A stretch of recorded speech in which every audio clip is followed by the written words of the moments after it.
सध्या उन्हाचा कडाका वाढल्यामुळे अनेक गावांना दुष्काळाचा परिस्थितीचा सामना करावा लागतोय.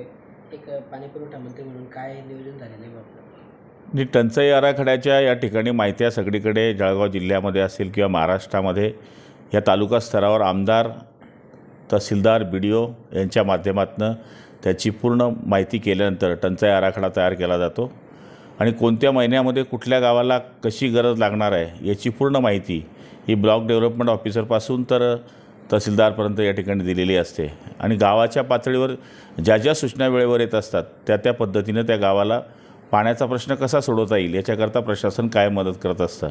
आणि ही काही आजची टंचाई असं नाही आहे, ही टंचाई कायमस्वरूपी आपल्याला भेडसावत असते. कधी कधी चांगला पाऊस पडला, पर्जन्यमान चांगलं असलं तर पाणी टंचाई कमी असते, पण यावर्षी पर्जन्यमान कमी असल्यामुळे साहजिक पाण्याची टंचाई महाराष्ट्रामध्ये जास्त दिसते आहे.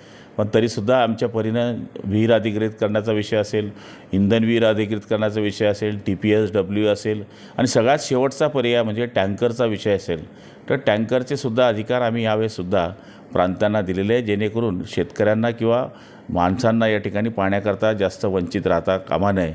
याच्याकरता जे जे उपाय शासन मागच्या काळातही करत होती ते उपाय आम्ही यावर्षीसुद्धा करणार आहोत. हो.